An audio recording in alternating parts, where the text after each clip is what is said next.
क्या बताते हैं नारद, ब्रह्मा जी कह रहे हैं कि नारद यो संदेहग्रस्त होकर हम लोग आपस में कहने लगे, हम वहां रुके रहे। तब भगवान विष्णु के मन में पिछली याद आ गई। भगवान विष्णु ने कहा, उन चारों सायनी भगवती को देखकर विवेक पूर्वक निश्चय कर लिया कि तब भगवान विष्णु ने उन चारों सायनी भगवती को देखकर विवेक पूर्वक निश्चय कर लिया कि ये भगवती जगदम्बिका है, यानी ये अपनी सबकी माता है। तब उन्होंने कहा कि ये भगवती हम सबकी आदि कारण है, यानी हमें उत्पन्न करने वाली है। महाविद्या महामाया के नाम है, ये पूर्ण प्रकृति है।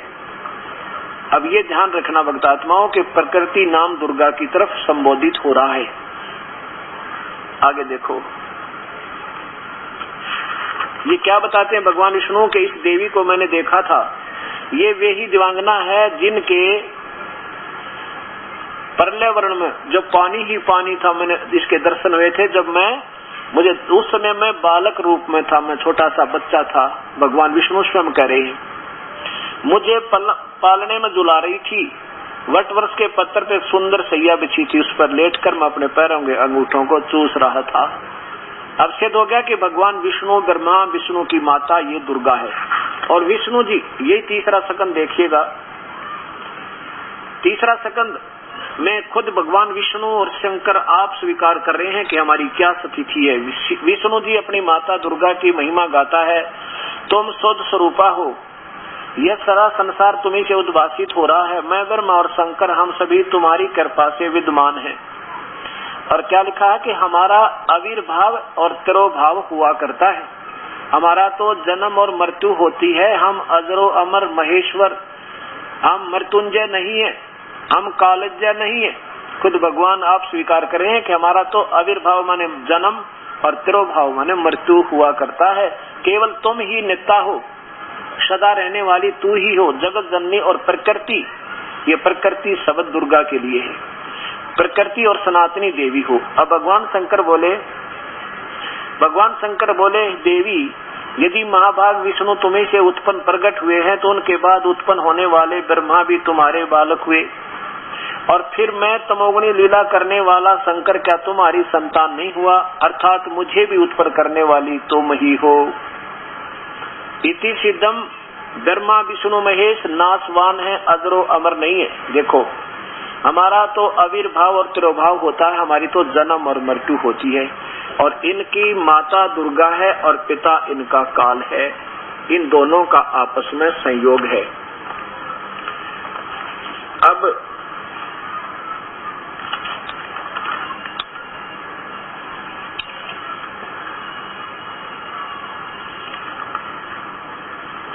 दुर्गा क्या कहती है इन दोनों पुत्रों को, तीनों पुत्रों को, ये देखिएगा, यही तीसरा सकंद। तीनों पुत्रों को कहती है कि बेटा मेरा और उस ब्रह्म का तुमने सदा ध्यान रखना चाहिए। तीसरा सकंद, ये नीचे देखो इधर। दुर्गा ने कहा, ये क्या कहती है कि महानुभाव देवताओं, अब मेरा कार्य करने के लिए विमान पर बैठकर तुम लोग शीघ्र पधारो। कहाँ जाओ? पधारो माने जाओ। कहाँ जाओ? अपना अलग उन तीनों द्वीप नीचे दो लोक बना रखे हैं। कोई कठिन कार्य उपस्थित होने पर जब तुम मुझे समन करोगे मैं सामने आ जाऊंगी। ये तो बालक है इनका आगे, ब्रह्मा विष्णु महेश, दुर्गा और काल के सामने बालक है, बिल्कुल थोड़ी शक्ति वाले। देवताओं, मेरा तथा सनातन परमात्मा का ध्यान, मेरा और इस ब्रह्म का यानी अपने पिता का ध्यान तुम सदा करते रहना चाहिए। हम दोनों का श्रवण करते रहोगे, तुम्हारे कार्य से होने में किंचित मात्र संदेह नहीं।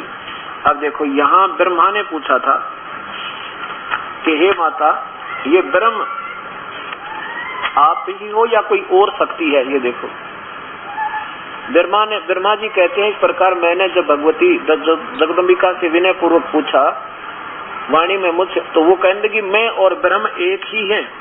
ब्रह्म ये काल, यानी ये बताती नहीं साफ, इसके डरते हैं। मैं और ब्रह्म एक ही हैं, मुझे और इस ब्रह्म में किंचित भी मात्र भी भेद नहीं है। जो वे हैं वो मैं हूँ, और जो मैं हूँ वो वे हैं। अब यहाँ तो ये गोलमोल ये कर रही है, और यहाँ स्पष्ट बता रही है कि हम दोनों का है। इस शास्त्र को समझने के लिए कबीर परमेश्वर बुद्धि देता है, नहीं तो 5500 वर्ष हो गए, इसमें कोई निष्कर्ष नहीं निकाल सका।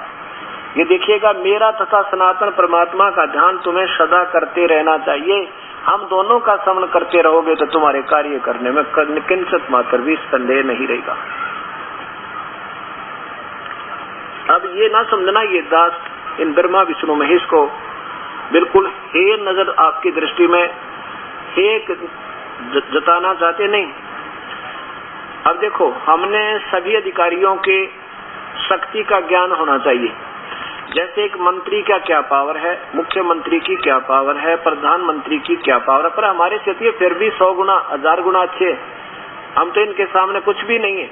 तो ऐसा नहीं है कि हम ब्रह्मा विष्णु महेश को बिल्कुल रिजेक्ट कर रहे हैं या कुछ भी नहीं है, ऐसा बिल्कुल भी नहीं है और ना ही होगा। और मूर्ख होगा जो ऐसा किसी को कहेगा। हमने तो ये पहले ये ज्ञान हो कि हमने किसके सामने अपील रखे, किसके सामने अपनी याचना करें जो हमारी काम न कर दे। पहले तो हम जैसे अपना हिंदुस्तान पहले गुलाम रहा, शिक्षा थी नहीं, तो कोई भी जैसे आते थे गांव में, विशेषकर कोई अधिकारी आता था तो केवल गांव वाले ने ये कहा करते साहब आया हुआ है, उनको ये नहीं मालूम था ये साहब कितनी पावर का है। तो अब हमने ये पता हो गया कि मंत्री की क्या पावर है, मुख्यमंत्री की क्या पावर है, प्रधानमंत्री की, राष्ट्रपति की क्या शक्ति है और नीचे के अधिकारियों की क्या शक्ति है। तो हमारे बुरे नहीं, हमारे लिए आदरणीय फिर भी है। हमने न्यू पता लग गया कौन से तो काम बनेगा और फिर हम उसी के पास जाएंगे अपील लेकर, ऐसे भ्रमित ना रहेंगे। अब ये इससे इतना ज्ञान होगा अपने को और फिर साधना सुचारू हो जाएगी, प्रभु हमारे साथ होगा, बेड़ा पार हो जाएगा। अब ये प्रसंग चल रहा है कि ब्रह्मा विष्णु महेश ये तीनों गुण है, रजगुण ब्रह्मा है, सतगुण विष्णु है, तमगुण शिव जी है। इसके लिए फिर प्रमाण लीजिए कि क्योंकि गीता जी को प्रारंभ करेगा ये दास आपके सामने, अभी पवित्र शास्त्र का सोल्यूशन करने से पहले इतने प्रमाणों का एक भूमिका बनाई जा रही है कि ताकि मैं गीता जी को आपके सामने सत्य ज्ञान आपका एज इट इज जो गीता जी बताना चाहती है पवित्र शास्त्र आपके हृदय तक पहुंचा सको, इसलिए ये भूमिका बन रही है। अभी तो ये सत्संग प्रारंभ नहीं हुआ है जिसके लिए ये सारा यत्न किया जा रहा है, क्योंकि ये पहले वाला जो अधूरा ज्ञान हमारे हृदय में घना समा गया और वो बेसलेस लोकवेद है। लोकवेद होता है सुना सुनाया ज्ञान, क्षेत्रीय ज्ञान। जैसे हिंदू किसी तरह पूजे हैं, मुसलमान अपने किसी तरह पूजे हैं, ईसाई किसी तरह, शिव सिख किसी तरह, या फिर क्षेत्र में कि हनुमान की जय जयकार, कि गणेश जी की पूजा है तो किसी देवी की है, कि भैरव की है। वो अक्षेत्रीय ज्ञान होता, लोकवेद कहते हैं उसको। अब हमें ये सतज्ञान शास्त्र आधार हमने करना है, तब हम सफल होंगे। अगर भक्ति करनी है तो ऐसे करनी होगी और नहीं तो कोई लाभ नहीं होगा, क्योंकि वो गीता जी में मना है। अथ देवी भागवतम सभिकम सहमाचम, ये कहाँ से प्रकाशित है? खेमरा श्री कृष्ण दास प्रकाशन बम्बई।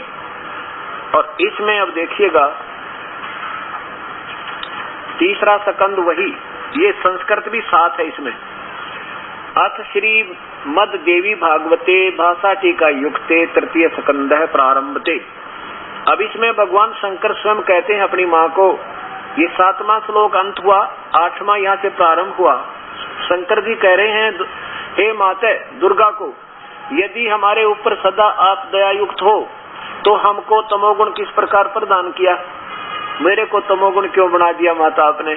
और ब्रह्मा रजोगुण और विष्णु हरि सतोगुण। फिर देखो ये 7वां अंत हुआ श्लोक, 8वां प्रारंभ होता है। हे माता यदि हमारे ऊपर सदा दया युक्त हो, हमको तमोगुण किस प्रकार प्रदान किया? ब्रह्मा रजोगुण और हरि सतोगुण। फिर संस्कार देखो, 7वां श्लोक अंत हुआ, 8वां प्रारंभ हुआ। यदि दया धर्मना न सदाम्बिके कथम अहम, अहम माने मुझे, विहित माने बना दिया, क्या? तमोगुण, मेरे को आपने तमोगुण क्यों बना दिया? और कमल जय, कमल से उत्पन्न होने वाले ब्रह्मा को रजोगुण संभव रजोगुण बना दिया, क्यों बनाया आपने? और विहित सुविहित क्यों? सतोगुण सतगुणों हरि और विष्णु को आपने सतगुण किस लिए बनाया? यदि आप हमारे पर दयालु हो, क्योंकि इन तीनों भगवानों को खूब पता है कि तुम्हारे कारण ये के जुल्म हो रहा है। किसी का बेटा मर रहा है किसी की बेटी मर रही है, शंकर भगवान के कारण यानी मृत्यु के ये देवता हैं, ये संहार करते हैं। और रजोगुण से हम एक दूसरे में विषय वासना, ये ब्रह्मा का गुण जबरदस्ती संतान उत्पत्ति करवाता है, और भगवान विष्णु का गुण हमें एक दूसरे में मोह ममता रखता है ताकि ये एक दूसरे के साथ जुड़े रहें और मृत्यु से कल न जाएं, ताकि इनका यहाँ से हृदय न हटे। तो ये भगवान भी दुख पाते हुए माँ से कह रहे हैं, माता एक तरफ तो आप कहती हो बेटा मैं तुम मेरे बहुत प्यारे हो, क्योंकि माँ को बच्चे प्यारे होते ही हैं, लेकिन फिर इनको गुण ऐसा बना दिया काल ने, तो ये क्या करें इनके। तो ये स्वयं भी दुखी होकर कहते हैं, फिर हमें क्यों ऐसे गुणों में युक्त कर दिया, अपने में तमोगुण बना दिया, और शंकर विष्णु को सतोगुण और भगवान इसको ब्रह्मा को रजोगुण क्यों बनाया। अब ये सिद्ध हो गया कि रजगुण ब्रह्मा, सतगुण विष्णु, तमगुण शिव जी। अब इस पवित्र, और ये तीनों नाशवान हैं। दुर्गा किसे कहते हैं? प्रकृति को दुर्गा भी कहते हैं। दुर्गा को प्रकृति नाम भी दिया है, 4 बार आपको दिखाया। शिव महापुराण, पवित्र श्री शिव महापुराण, पवित्र श्री दुर्गा पुराण में आपके सामने स्पष्ट हुआ। अब ब्रह्मा विष्णु महेश की उत्पत्ति दुर्गा और काल से।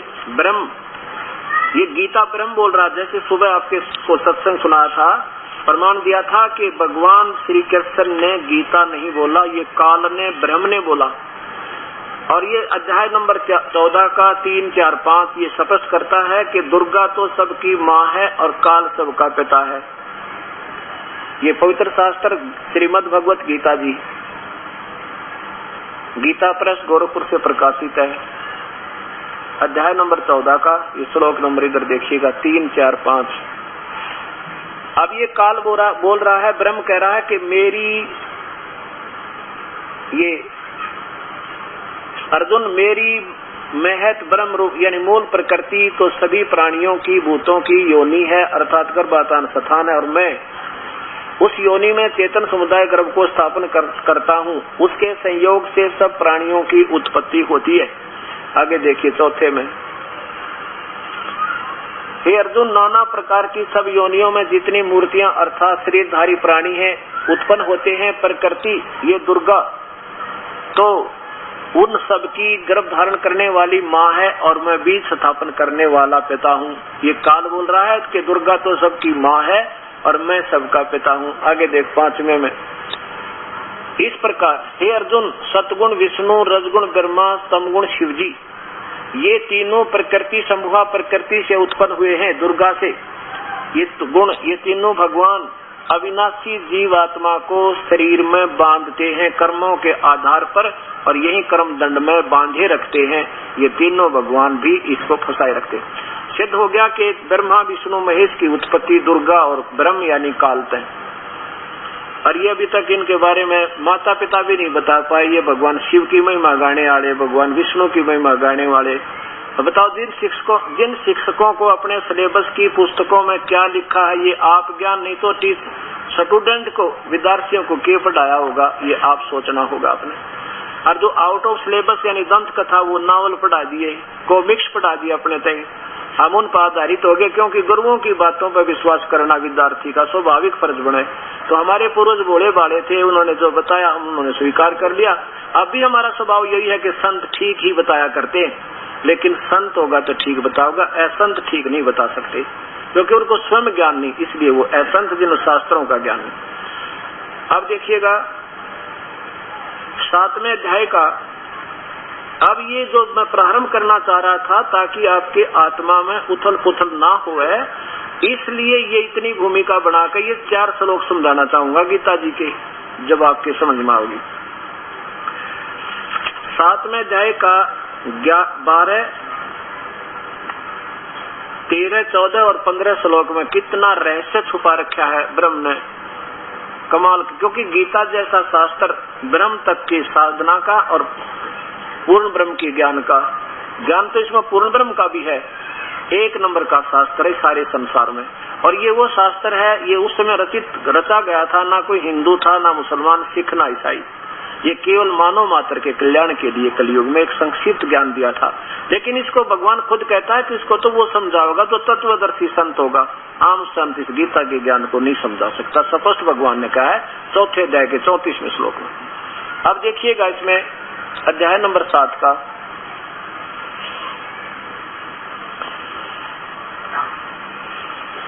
इधर देखिए, ये 12वां श्लोक है।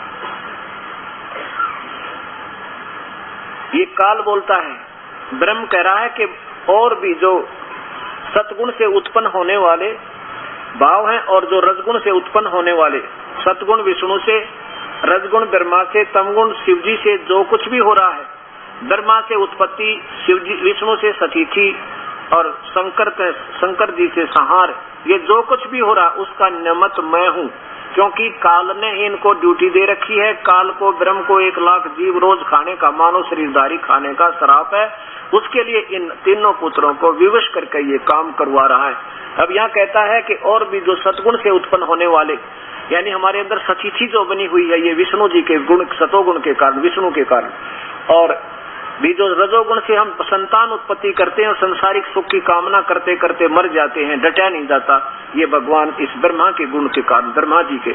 और तमोगुण जो हमारा संहार होता है, हम एक दूसरे को मार डालते हैं, काट डालते हैं, कहते ये इस शंकर भगवान के कारण हमारी मृत्यु होती है।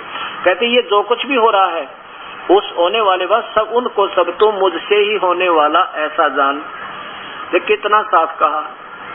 और लेकिन परंतु मैं उनमें मैं और वे मुझ में नहीं है। जैसे अभी आपने शिव महापुराण में देखा था कि काल भगवान कहता है कि गीता में, शिव पुराण में लिखा है कि ब्रह्मा, विष्णु और शिव, इन तीनों देवताओं में गुण है, परंतु ये काल, ये शिव, ये गुणातीत है, इनसे बाहर है। अब ये क्या करता है काल हर ब्रह्मांड में? ये देखिए, ये ब्रह्मा, विष्णु और शिव तो यहाँ अलग से लोक बना दिए, इन तीन स्थानों के प्रभु, और ये इनसे अलग रहता है यहाँ पर, और यहाँ पर ये आकार में रहता है, और जब चाहे यहाँ से बिल्कुल खाली कर देता है इस लोक को, अंतर्ध्यान हो जाता है, और पत्नी को अपनी को यहाँ छोड़ देता है, दुर्गा को। इसका अलग लोक भी है ब्रह्म लोक में दुर्गा का। ये कहता है कि मैं उनमें और वे उनमें नहीं, मुझ में नहीं है, क्योंकि ये इनसे न्यारा रहता है, और इससे भी धन बिल्कुल सबसे अलग जब रहता है, ये अपना वहाँ एक ब्रह्मांड में तीनों पुत्रों की उत्पत्ति करके यहाँ आकर विराजमान हो जाता है, और डेली भी यहाँ पर आता है ये, और जब चाहे अपने ब्रह्मांड में जो से में चाहे चला जाता है। ऐसा इसका वर्णन है। अब 13वें नंबर में क्या लिखा है, वही 7वां अध्याय। अभी 12 आपने सुना कि ये तीनों गुणों से जो कुछ भी हो रहा है, सतीथि, उत्पत्ति, सतीथि और संहार, ये मुझ से जान, लेकिन मैं इनमें और ये मुझ में नहीं है। अब 13वां देखो, इसमें लिखा है कि गुणों के कार्य रूप सात्विक, राजस और तामस, इन तीनों प्रकार के भाव से ये सारा संसार प्राणी समुदाय मोहित हो रहा है। यानी इन्हीं से मिलने वाली राहत, इन्हीं के द्वारा जो प्रभाव आपके ऊपर, इन्हीं से मिलने वाली राहत, इन्हीं से प्राप्त सुखों पर आधारित है, और जन्म और मृत्यु में शीघ्र चला जाता है। इन तीनों गुणों से परे मुझ अविनाशी को नहीं जानता। ब्रह्म कहता है कि नादान प्राणी मेरी पूजा भी ना करते, ये तो इन तीनों गुणों तक फंसे बैठे हैं, जो कि बिल्कुल बेकार पूजा है। देखिए आगे, अब 14 और 15 में निचोड़ कर दिया, साथ दे दिया सारा।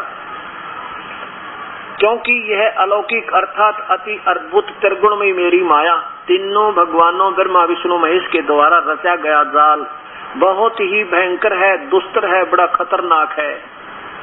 और जो साधक पुरुष मुझको ही निरंतर भजते हैं, मेरी पूजा करते हैं, वो इनसे ऊपर उठ जाते हैं। जैसे मुख्यमंत्री कहे कि इन मंत्रियों से ज्यादा मैं लाभ दूंगा, तो मेरी शरण में आ जाओ। इन मंत्री तो तुम्हें केवल एक विभाग का लाभ देगा, वो भी पूरा नहीं दे सकता, और मैंने इनको कुछ थोड़ी मोटी शक्ति दे रखी है जिससे वो तुम्हें लाभ दे रहे हैं, लेकिन मेरे पास आओ, इनसे अच्छा तो मैं दूंगा।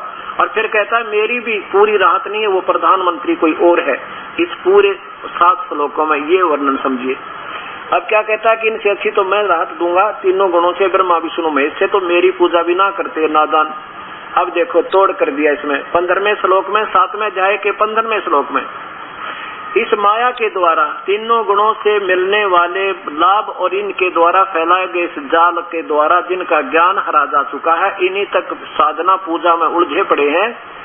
वो राक्षस स्वभाव को धारण किए हुए, राक्षस स्वभाव को, असुर स्वभाव को धारण किए हुए, मनुष्यों में नीच और तेरा गजब हुई है परमात्मा। ब्रह्मा, विष्णु, महेश तीनों गुणों की पूजा करने वालों को खुद गीता में क्या संज्ञा दी जा रही है, आप देखियो। और ये हमारे से पूजा उन गुरुओं ने करवाई। हमारे भोले भाले प्यारी आत्मा माता पिता को ऐसे उलझा रखा। क्या लिखा है कि इस तीनों गुणों के द्वारा जिनका, माया के द्वारा जिनका ज्ञान हरा जा चुका है, आसुर स्वभाव को धारण किए हुए मनुष्यों में नीच दूषित कर्म करने वाले, दुष्कृत्य न यानी भक्ति मार्ग के ये बुरे कर्म है। ब्रह्मा विष्णु महेश की पूजा करना और देवताओं के नीचे की तो कहना है कि बहुत खराब। मूढ़ा मूर्ख लोग और मुझे नहीं बजते यानी मेरी पूजा नहीं करते। पूजा का जिक्र चल रहा है। तीनों गुणों की पूजा में जो अक्षणिक सुख, थोड़ी सी देर नरक स्वर्ग और यहाँ संसारिक सुख में ये चक्कर काटते रहते हैं, तो ब्रह्म साधना से 1000 गुना ज्यादा लाभ है ब्रह्मा विष्णु महेश की पूजा तक, 1000 गुना। लेकिन ये भी पूर्ण ठीक नहीं है। स्वयं ये स्वीकार करता है काल मेरी भक्ति भी अनुत्तम घटिया है। अभी दिखाऊंगा 7वें अध्याय में। अब ये 15वां अध्याय आपने सुना कि मूर्ख लोग मुझे भी ना बजते। अर्जुन फिर देख लो एक बार 15वें अध्याय का नीचे देखो ना, 7वें अध्याय का 15वां श्लोक। इस त्रिगुणमयी माया रजगुण ब्रह्मा, सतगुण विष्णु, तमगुण शिवजी से होने के पूजा से मिलने वाले लाभ पर आधारित हो जाने से हमारी बुद्धि जो कमजोर होगी, ज्ञान हरा जा चुका है, वो राक्षस स्वभाव को धारण किए हुए मनुष्यों में नीच हे परमात्मा और बुरे कर्म करने वाले मूर्ख लोग मेरी भक्ति भी ना करते, ब्रह्म साधना भी ना करते। अब विचार करना क्यों इन्हें ऐसा गीता जी में क्यों कहा गया कि तीनों गुण रजगुण ब्रह्मा, सतगुण विष्णु, तमगुण शिव जी के उपासक राक्षस स्वभाव के हैं और मूर्ख हैं।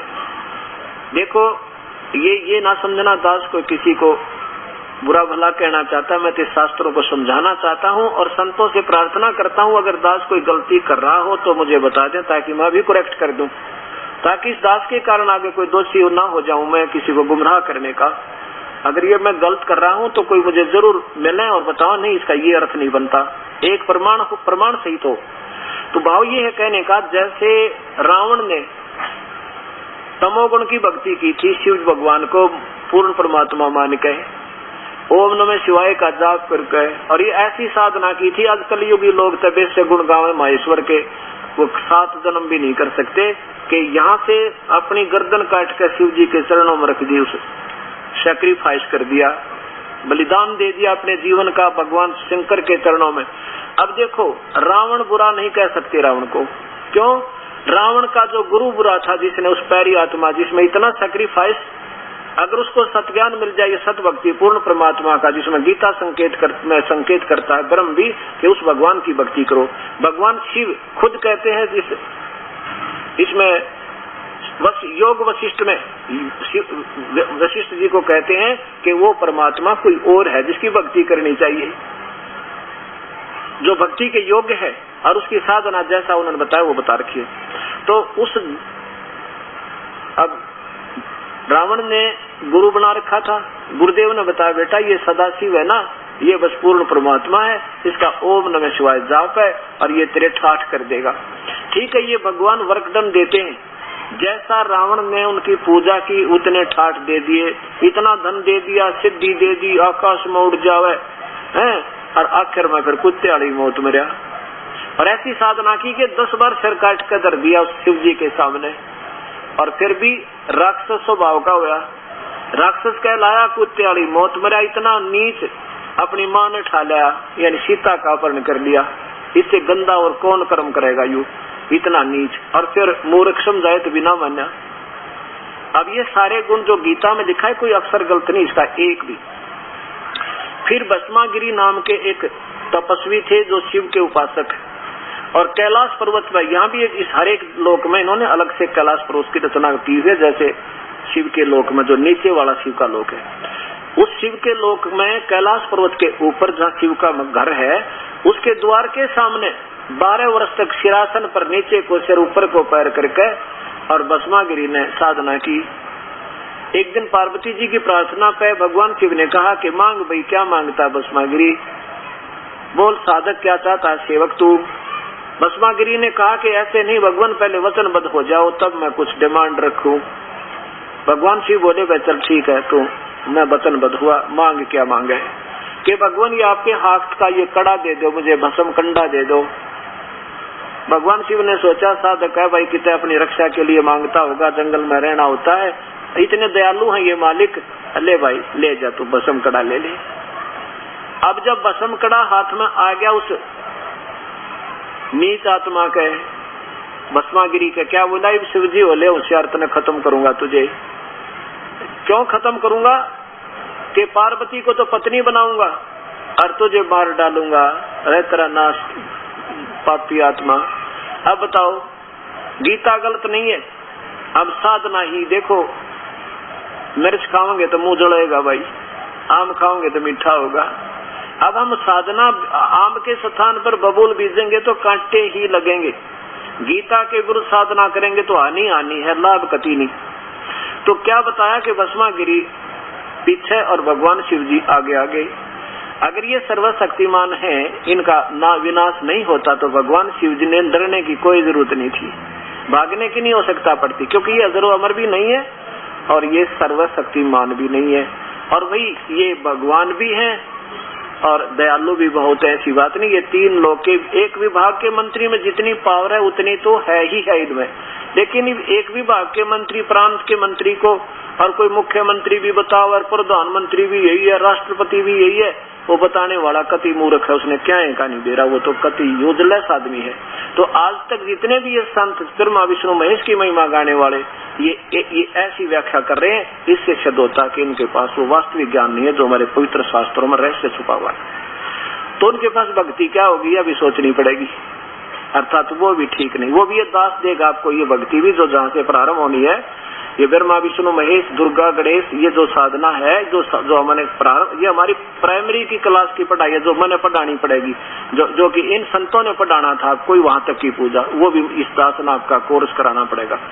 4 महीने तक ये पूजा भी नहीं कह सकते, ये एक अलग चीज होती है, वो बाद में समझ में आओगी आपके।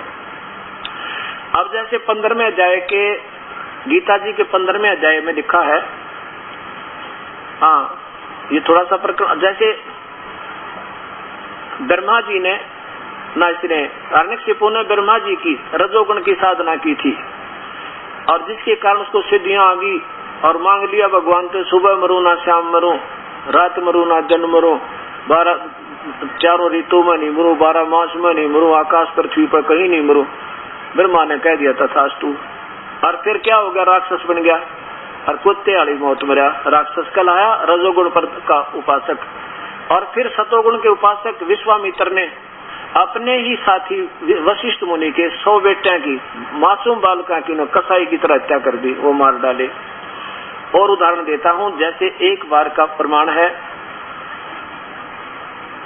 हरिद्वार में हर पैड़ी के ऊपर पर कुंभ का मेला लगा।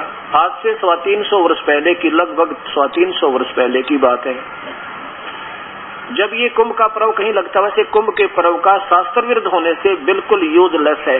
गीता में प्रमाण जिस पूजा का नहीं है वो शास्त्र विरुद्ध है, और शास्त्र विरुद्ध पूजा ना कोई परम गति हो, ना सिद्धि हो, ना उनको कोई सुख हो, ये 16वां अध्याय का।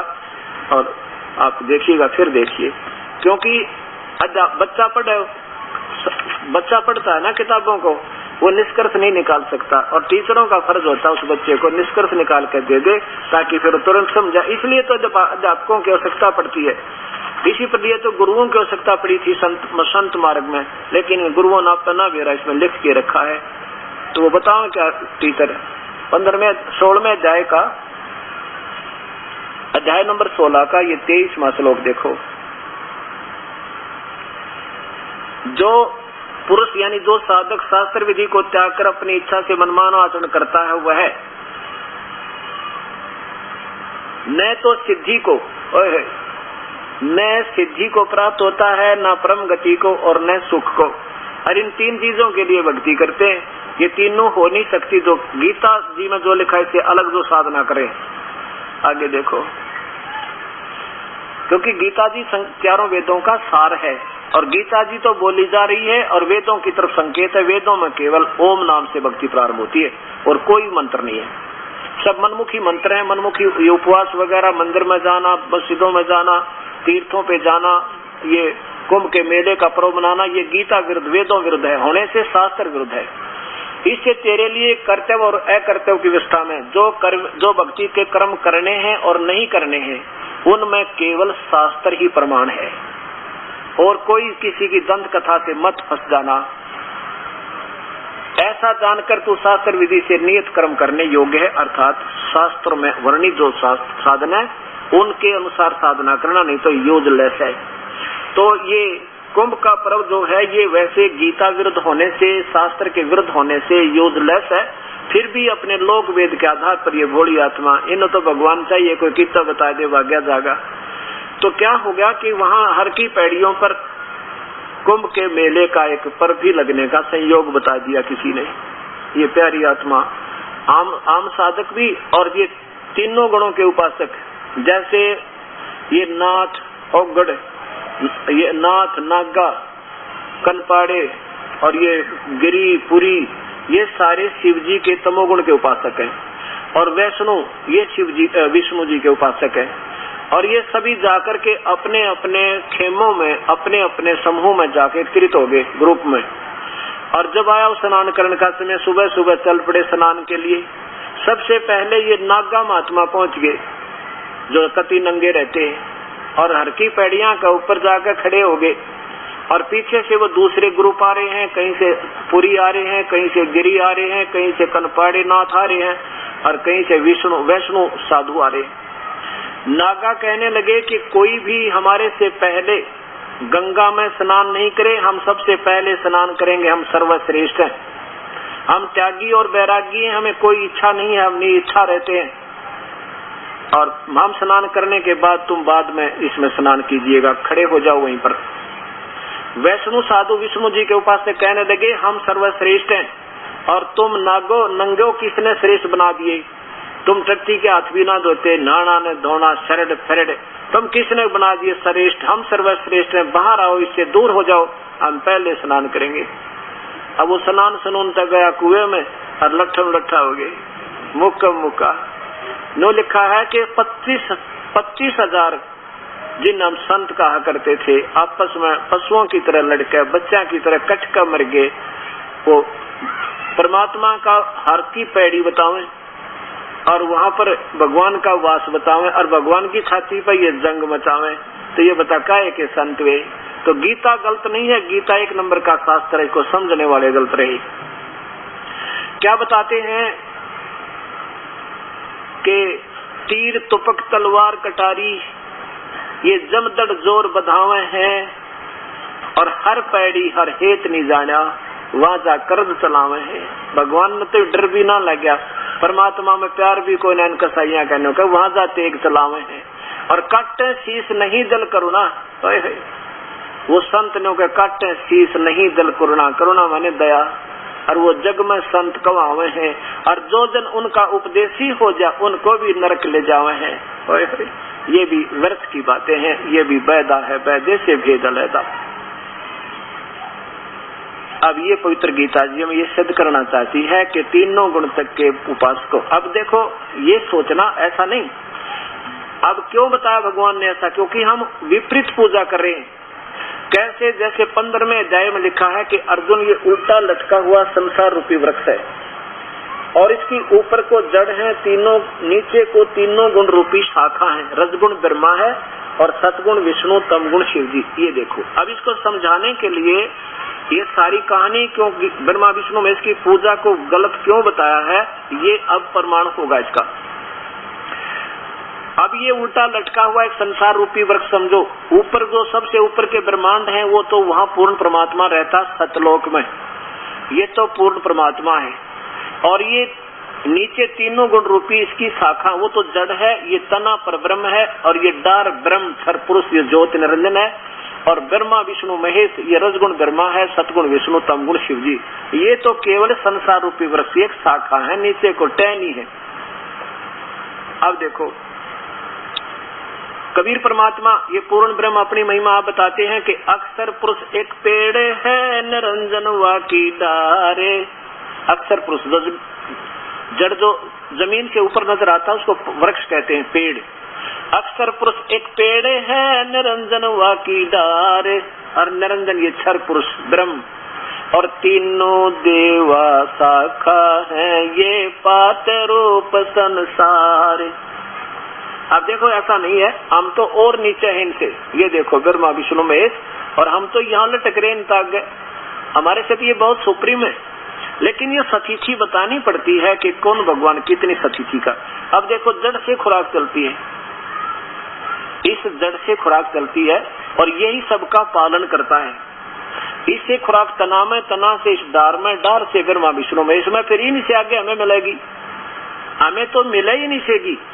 ये अनादरणीय नहीं है, लेकिन हम इनकी पूजा गलत कर रहे हैं, इसलिए ये हमें लाभ नहीं दे सकते। कैसे कर रहे हैं? अब जैसे आप कोई पौधा लाओ आम का, और आम का पौधा लाओगे तो कैसे बीजोगे उसको? ऐसे बीजेंगे, जड़ को तो पृथ्वी में या गमले में दबाएंगे, गाड़ देंगे और फिर सिंचाई करेंगे इस मूल की, जड़ की, इसकी पूजा करेंगे तो कहाँ जाएगी? ये खुराक यहाँ आवेगी ब्रह्मा विष्णु महेश में, और फिर ये इनका फल लगेंगे, फल इन्हें देना हमारे को। अब यहाँ से जड़ से खुराक चलेगी, इसकी पूजा करेंगे तो हमारे हिस्से का यहाँ आवेगा, और इस इन से फिर फल लगेंगे स्टेनिया के। तो इसलिए ये प्यारे गणे लगा हमने। अब हम इसकी बजाय पूजा इनकी करने लगे, या गलती कर दी। इनका आदर करना है, इनसे प्यार करना है, इनके प्रति श्रद्धा तो रखनी है, लेकिन पूजा नहीं करनी। पूजा इसकी करेंगे जब ये लाभ देंगे, नहीं तो हमें लाभ नहीं दे सकते। जैसे अब हम क्या कर रहे हैं, अभी तक हमारे से संत क्या करवा रहे हैं, ये ऐसी पूजा करवा रहे थे, हम ऐसे कर रखा था। इस भक्ति रूपी पौधे को उल्टा बीज लिया। इसलिए गीता में कहा कि बालकों का खेल, ये मूर्खों की, बालकों की, नादानों की पूजा है, ये ऐसे नहीं करनी चाहिए थी। क्या बताते हैं?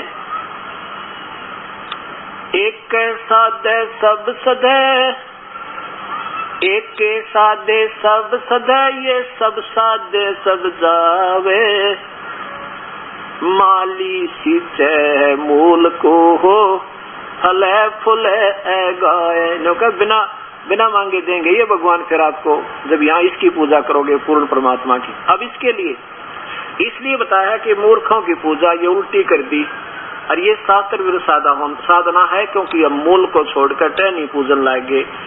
अब 3 भगवानों की सतिथि इसी 15वें अध्याय के 2 श्लोक आपके सामने स्पष्ट करेंगे।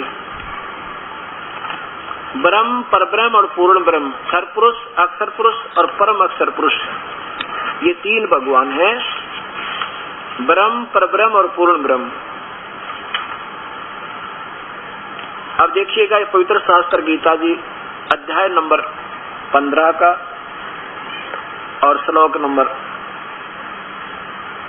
16 और 17 में कति स्पष्ट कर दिया 3 भगवाना की न्यारी न्यारी व्याख्या। ये 15वां अध्याय श्लोक नंबर यहाँ से देखो 16, क्या लिखा है कि द्वौ माने 2, इमौ माने इन दोनों लोकों में, ब्रह्म और परब्रह्म के लोक में, क्षर पुरुष और अक्षर पुरुष के लोक में, पुरुषौ माने 2 भगवान, पुरुष माने प्रभु होते हैं, भगवान होते हैं, 2 भगवान हैं, पुरुषौ 2 लोके, इससे पृथ्वी वाले लोक में, इन दोनों लोकों में, ब्रह्म और परब्रह्म के लोक में ये 2 भगवान हैं। कौन कौन? ये क्षर पुरुष माने नाशवान भगवान, ये पुरुषव जो शब्द है इन दोनों के साथ लगता, जो संस्कृत में अनुवाद करते हैं। पुरुषव, क्षर पुरुष और अक्षर पुरुष, इसको हटाकर फिर लिखा जा सकता है क्षर पुरुष और अक्षर पुरुष।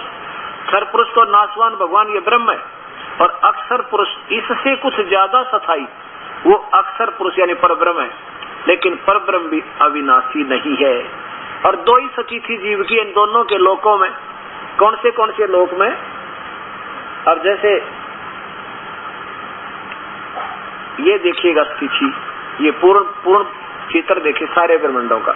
अब ये तो है क्षर पुरुष के लोक 21 ब्रह्मांड, और ये अक्षर पुरुष के हैं 7 संग ब्रह्मांड।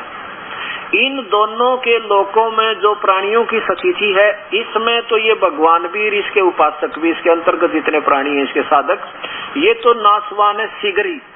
इनमें लिखा है कि इन दोनों में, लेकिन इनसे ज्यादा इस अक्षर पुरुष की ज्यादा सथाई शरीर है, लेकिन इसका फिर भी विनाश है। इसलिए बताया है कि इन दोनों लोकों में जीव आत्मा तो अविनाशी है, और स्थूल शरीर इन देवताओं के भी और इन प्राणियों के भी नाशवान है। लेकिन ये जो स्थान है सतलोक, यहाँ जाने के बाद ये भगवान भी अविनाशी और यहाँ रहने वाली जीवात्मा भी सदा के लिए उनका शरीर अविनाशी हो जाता है। यहाँ जाने के बाद फिर मृत्यु नहीं होती। अब यहाँ देखो,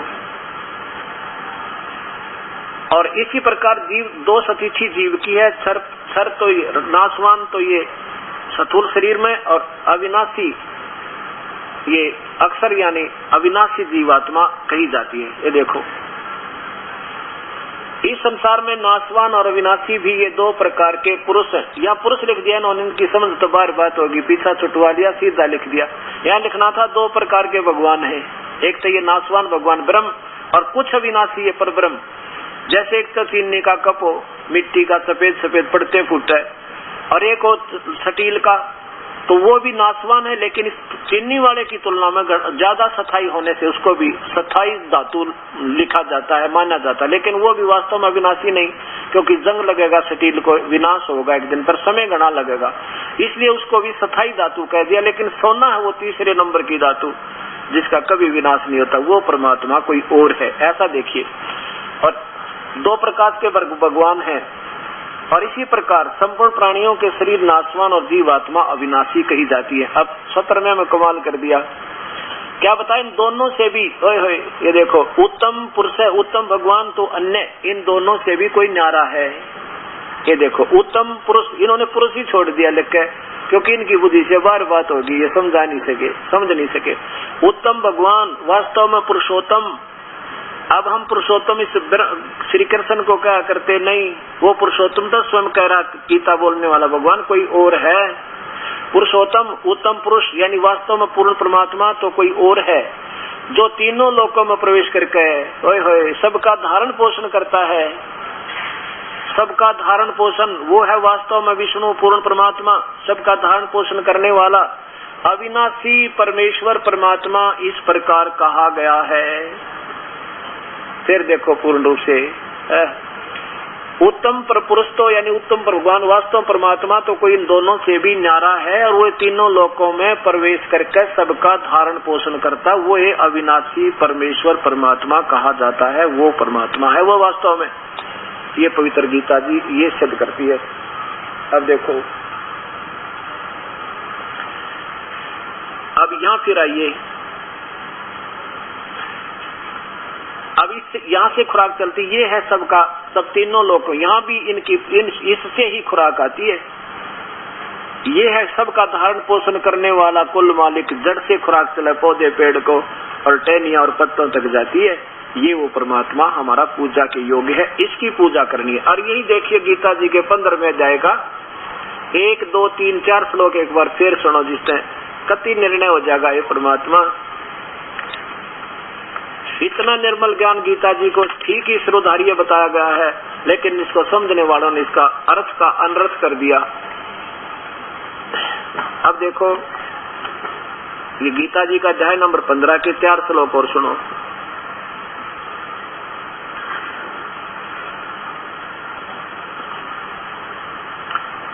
इस प्रथम अध्याय नंबर 15 का श्लोक नंबर प्रथम में निर्णय दे दिया। क्या बताया कि ऊर्ध्व मूलम अधः शाखम, ऊपर को जड़ वाला नीचे को शाखा वाला। ये देखो हिंदी देखो महापुरुषों की, जहाँ इन्होंने ठीक लिखा है बिल्कुल ठीक किया है, और जहाँ इनकी बुद्धि नहीं काम कर पाई तो उन्होंने गोलमोल कर दिया, इसलिए ये सारा ज्ञान उलझ गया। ये सही लिखा है, आदि पुरुष परमेश्वर मूल वाले, ओए होए, जिस उल्टे लटके हुए संसार रूपी वृक्ष की जड़ तो पूर्ण परमात्मा, आदि पुरुष पूर्ण परमात्मा, सबसे पहले वाला भगवान जिसने सारे ब्रह्मांड रचे, आदि परमेश्वर मूल वाले, उल्टे लटके हुए संसार रूपी वृक्ष में जो जड़ तो पूर्ण परमात्मा मूल वाले, और अध तीनों गुण रूपी शाखा, रजगुण ब्रह्मा सतगुण विष्णु सदगुण शिव जी शाखा वाले, इस उल्टे लटके हुए संसार रूपी वृक्ष को अविनाशी कहते हैं। आदि पुरुष परमेश्वर मूल वाले, अधः शाखम, नीचे को शाखा वाले, तीनों गुण रूपी शाखा वाले, अधः माने नीचे को, अधः शाखम नीचे को शाखा वाले संसार रूपी पीपल के वृक्ष को अविनाशी कहते हैं। और वेद जिसके पत्ते कहे गए, यहाँ देखिए, और उस संसार रूपी वृक्ष को जो व्यक्ति, जो साधक, जो संत यानी मूल सहित तत्व से जानता है, वह वेद के तात्पर्य को जानने वाला स वेदवित। या ये क्या स्पष्ट किया है कि जो इस पूरे ब्रह्मांडों को और इस पूरे संसार रूपी वृक्ष की जड़ क्या है, तना क्या है, टहनी क्या है, डार क्या है, ऐसा जो बता देगा वो तत्वदर्शी संत है, वो वेद के को सही जानता है, अर्थात वो तत्वदर्शी संत है। ये निर्णय कर दिया सह वेदवित, वो वेद के तात्पर्य को जानने वाला है। और गीता बोलने वाला ये ब्रह्म भगवान कहता है चौथे अध्याय के 34वें श्लोक में कि अर्जुन, मैं नहीं जानता उस परम पिता की महिमा को, उसके बारे में मैं नहीं जानता बता सकता, उसको तो उन संतों ने ढूंढ ले जो परम तत्व के जानने वाले हों। अध्याय नंबर 4 का और श्लोक नंबर 35 देखो, 34। उस ज्ञान को, यानी मैं नहीं जानता उस पूर्ण परमात्मा के बारे में, उस ज्ञान को तू तत्वदर्शी ज्ञानियों के पास जाकर समझ, उनको भली भांति दंडवत प्रणाम करने से, उनकी सेवा करने से, कपट छोड़कर सरलता पूर्वक प्रसन्न करने से वे परमात्म तत्व को भली भांति जानने वाले ज्ञानी महात्मा तुझे उस तत्व ज्ञान का उपदेश करेंगे। स्पष्ट कर दिया। भगवान कहता है कि मैं नहीं जानता उस पूरे ज्ञान को, वो तो संत बताओगे। वो संत कौन होगा तत्वदर्शी, वो यहाँ उसका निर्णय भी दे दिया भगवान ने, कति क्लियर कर दिया कि आदि पुरुष परमेश्वर मूल वाले, अधः शाखा नीचे को तीनों गुण रूपी शाखा वाले, इस संसार रूपी पीपल के वृक्ष को अविनाशी कहते हैं, वेद जिसके पत्ते कहे गए हैं। और उस संसार रूपी वृक्ष को जो संत, जो व्यक्ति मूल सहित जड़ से लेकर नीचे तक तत्व से जानता है, वह तत्वदर्शी संत है। ये भी बता दिया। वो वेद के तात्पर्य को जानने वाला तत्वदर्शी, और दंड कथा बनाने वाला थोड़ा ही तत्वदर्शी होता है। अब आगे देखो, अब दूसरे में क्या कहा है, ये उस संसार वृक्ष की तीनों गुण रूप, रजगुण ब्रह्मा, सतगुण विष्णु, तमगुण शिवजी, तीनों गुण रूप, ये आगे देखो, ये बड़ी हुई तो इनकी अपनी सोच। तीनों गुण रूपी विषय पर वाला शाखा, विषय विकारों में उलझाने वाली शाखा, यानी नीचे को टहनी है उस संसार रूपी वृक्ष की, और नीचे और ऊपर ये तीनों लोकों में फैली हुई है। और ये कर्मानुबंधनी, कर्मों में बंधन में बांधन की मुख्य कारण है। ये भी इस जीव को उलझाए रखती है, और ये तीनों के तीनों भगवान इन तीनों लोकों में व्यवस्थित हैं। आगे देखो, चौथे में, तीसरे में क्या कमाल कर दिया। अब भगवान गीता बोलने वाला कहता है कि अर्जुन, इस संसार वृक्ष का स्वरूप जैसा मैं तुझे बता रहा हूँ, क्योंकि इसने तो ऊपर तक मूल वाला बता दिया, नीचे तीनों गुण रूपी शाखा बता दी, बीच का कोई ज्ञान नहीं। तो कहता है कि मैं जो तुझे संसार रूपी वृक्ष का जैसा मैं कह रहा हूँ, जैसा सुना है, ऐसा नहीं है, ये तो कोई संत बताओगा इसको न्यारा न्यारा। इस संसार रूप वृक्ष का स्वरूप जैसा कहा है, वैसा यहाँ विचार काल में, यानी तेरे और मेरे डिस्कशन में, इस गीता वाले ज्ञान में मैं तुझे नहीं बता पाऊंगा। क्यों नहीं? विचार में नहीं है, क्योंकि न इसका नहीं पाया जाता, क्योंकि न तो इसका आदि है और न ही अंत, और न इसकी अच्छी प्रकार कोई सचीची है। इससे तेरे लिए इस अति दृढ़ मूल वाले, यानी इस संसार रूपी पीपल के वृक्ष को दृढ़ वैराग्य रूप शस्त्र द्वारा काट कर, अर्थात कोई वो संत आवेगा, उस सतज्ञान रूपी शस्त्र हथियार सुलझी हुई गुत्थी को सुलझाया, काटा जाएगा, इसको यानी अलग अलग किया जाएगा, निर्णायक ज्ञान मिलेगा। वो पूर्ण संत, पूर्ण ज्ञान से ही इसको समझा जा सकता है, हमारे से बस की बात नहीं। आगे देखो, चौथे में कमाल कर दिया। अब क्या कहता अर्जुन, अगर तेरे भाग जाग जा, कभी तेरे भाग उदय हो और कोई संत मिल जाए तुझे इस तत्व ज्ञान के बताने वाला, और फिर उसके चरणों में पड़ जाना और उससे लेकर नाम पे अपना बेड़ा पार करवाना, उसकी भक्ति से वहां चले जाओगे जिसमें फिर जन्म मृत्यु नहीं होती। क्या कहते हैं चौथे श्लोक में 15वें अध्याय का, उसके पश्चात उस परम पद रूप परमेश्वर को भली भांति खोजना चाहिए, जिसमें गए हुए साधक फिर लौटकर संसार में नहीं आते, और जिस परमेश्वर से सारे संसार रूपी वृक्ष यानी सारे ब्रह्मांडों की रचना हुई है, जिसने सारी सृष्टि को रचा है, पुरातन संसार वृक्ष की प्रवृत्ति विस्तार को प्राप्त हुई है, उसी आदि पुरुष नारायण के मैं शरण हूँ। गीता बोलने वाला ब्रह्म काल कहता है कि मैं भी उसी परमात्मा के अधीन हूँ, वो मेरा भी मालिक है।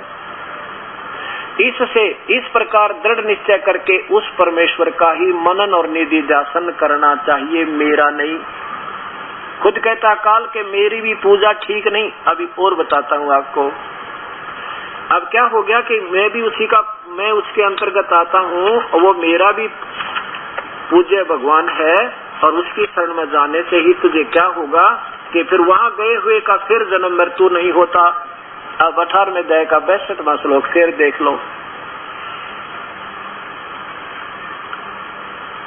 इसमें कहा कि हे भारत, सब प्रकार से उस परमात्मा की शरण में जा, उस परमेश्वर की कृपा से ही तो परम शांति को और सनातन परम धाम को प्राप्त होगा, यानी सतलोक चला जाएगा, जहाँ जाने के बाद फिर जन्म मृत्यु नहीं होती।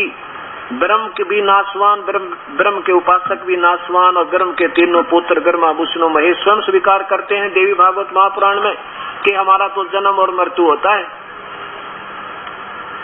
और परब्रह्म भी नाशवान, ये भी वास्तव में विनाशी नहीं, उसके पुजारी भी नाशवान, और जन्म मृत्यु कर्म दंड कभी नहीं कटे।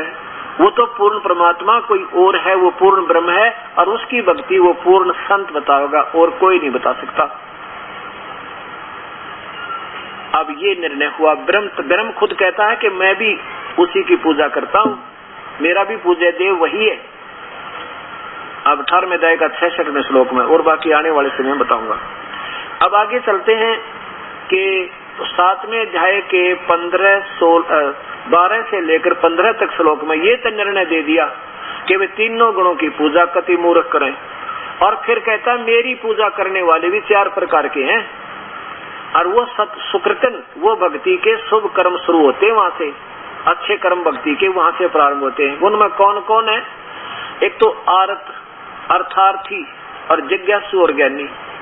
आरत तो वो होते हैं जो अपना कष्ट निवारण के लिए वेदों के आधार पर साधना करते हैं, और अर्थार्थी वो होते हैं धन लाभ के लिए वेदों के अनुसार ब्रह्म की साधना प्रारंभ करते हैं, और जिज्ञासु वो होते हैं जो केवल ज्ञान संग्रह करते फिरते हैं, वेद गोट लिए, उसका ज्ञान सुना, उसका ज्ञान सुना, वेदों के जो ना मंत्र कंठस्थ याद कर लिए, फिर प्रभु पाक के दुनिया में विद्वान पाक के वो भक्ति नहीं कर सकते जो अपनी प्रभुता केवल ये मौखिक व्याख्या सुना कर, बड़ी लतीफेदार कथा सुना कर, और धारावाहिक मंत्र बोल कर दुनिया को प्रभावित करने वाले वो जिज्ञासु होते हैं, वो तो रिजेक्टेड है तीनों।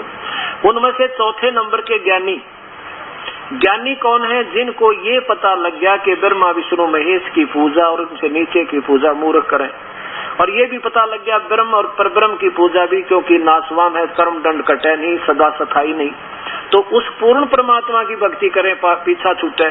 वेदों में क्या है कि महिमा तो गाई है पूर्ण परमात्मा की, वो परमात्मा पूर्ण ब्रह्म है, वो कबीर है, वो पाप कर्म काट देता है, कर्मों के बंधन से मुक्त कर देता है, सथाई सथान देता है, वो सतलोक में रहता है। लेकिन वेदों में क्या है?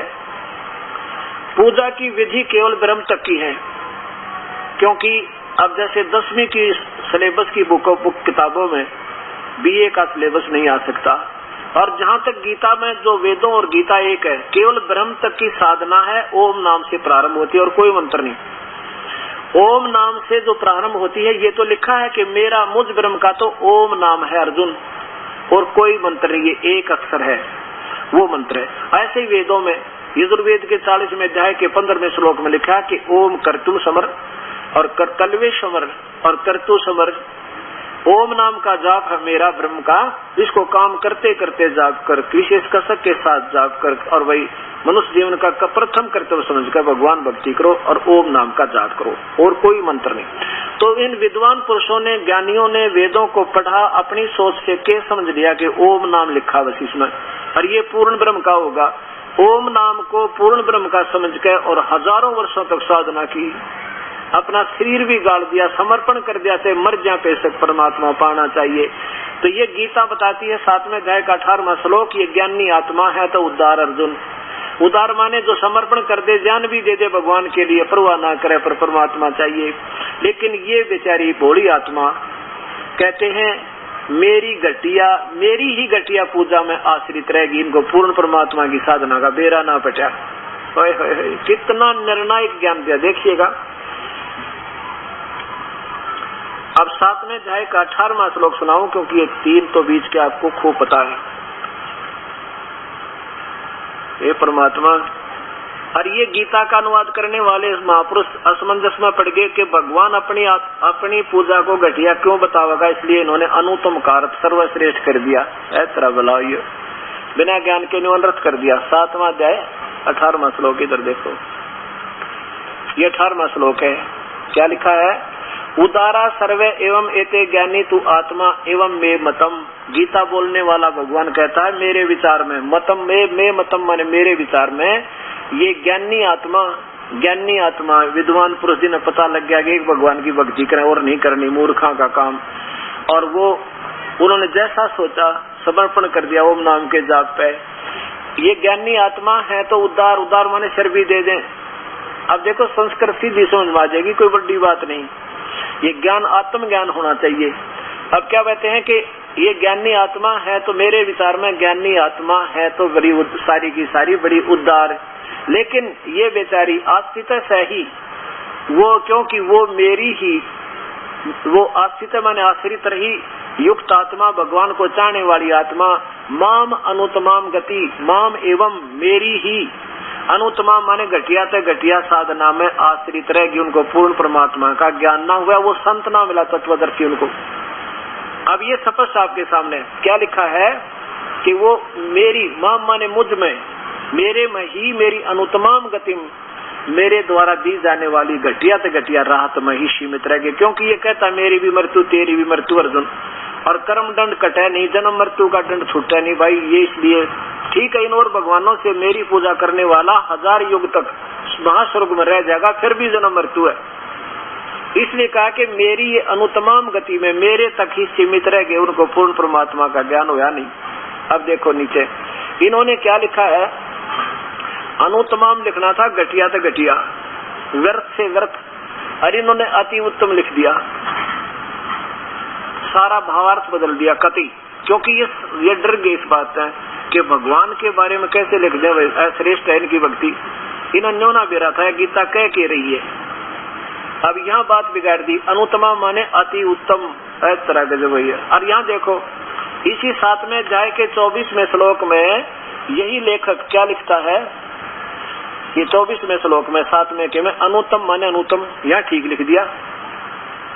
दूसरे पृष्ठ पर इतने में बदल गए भाव को, यहाँ ठीक है अनुत्तम माने घटिया, अनुत्तम ही लिख दिया। चलो ना समझ में आई तेनों का पीछा तो छुटवा गया, अनुत्तम लिख के फिर यहाँ अनर्थ क्यों कर दिया, या अनुत्तम माने घटिया तो घटिया। ये देखिए या अनुत्तमा माने अति उत्तम कर दिया, एक नहीं आज से 4-5 आगे दिखाऊंगा आपको। अब ये समझ में आएगी आपके धीरे धीरे सारी कहानी। जब ये देखिएगा श्रीमद् भगवत गीता, और ये उन महापुरुषों की है जिनका कति बोलबाला भारी है। संत श्री आसाराम जी आश्रम अहमदाबाद। अब देखो ये पुस्तक अपना मोल ले रखी है और पैसे लगा रखे हैं, और हर इंसान पढ़ रहा है। मैं सामूहिक पढ़ा दूं तो किसी का पेट में दर्द होना नहीं चाहिए, क्योंकि ये सब पढ़ रहे हैं। कोई बड़का क्या खेलते हैं कि लको कर छुपा कर रख लेंगे इनको, हम भी पढ़े और आप भी पढ़ो। अगर मैं कोई इनसे बाहर टिप्पणी गलत देता हूँ तो मेरी मूर्खता है। ये दास तो न्यो का न्यो बतावा कि इन महापुरुषों ने के अनुवाद किया है, वास्तव में इसका क्या बने हैं। अब फिर मिलकर सेट कर देंगे, गीता जी ने सब मिलकर एक, ताकि इस भगत समाज को जैसा तो एक मिल जानी चाहिए। ये बर्मित डंडा गिर कित कित घूम रहे बेचारे, तो पहाड़ा पाजामा को। ये देखो ये मैं श्री आसाराम जी द्वारा इसका अनुवाद है।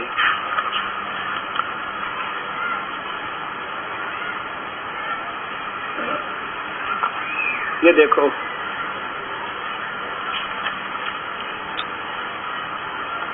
7वां अध्याय श्लोक नंबर ये 18। ये वही है कि युक्त आत्मा माम एवं अनुत्तमाम गतिम। ये सभी उद्धार हैं, किंतु ज्ञानी तो साक्षात मेरा स्वरूप ही है, ऐसा मेरा मित्र। क्योंकि यह मत मन बुद्धि वाला ज्ञानी आत्मा अति उत्तम अनुत्तम, ये देखो यहाँ तक अनुत्तमाम है कति, और इसका अर्थ महर्षि जी करते हैं अति उत्तम, अति श्रेष्ठ, बहुत बढ़िया। लिखना था गलत, व्यर्थ। और फिर यहाँ देखो इसी में 24वें में नो की नो, ये भी माम अवम अनुत्तमम, यहाँ ठीक लिख दिया। बुद्धिहीन पुरुष मेरे अनुत्तम, या अनुत्तम लिख कर पीछा छुटवा दिया, आगे भी नहीं समझ आ सके कि अनुत्तम माना है श्रेष्ठ लिख दूं। अब यहाँ अनुत्तम लिख रहे हैं और यहाँ अनुत्तम का अर्थ अति उत्तम कर रहे हैं। आप समझ में ये। अब देखिए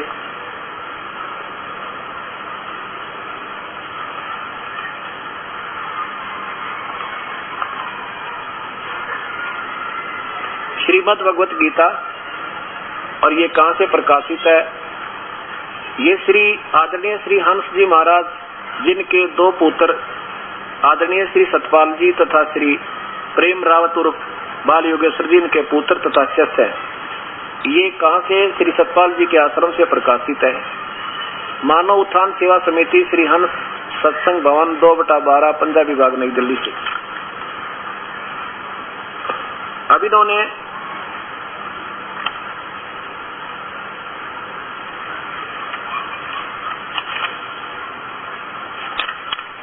अपने इकट्ठे कर दिए 5-6 अंक।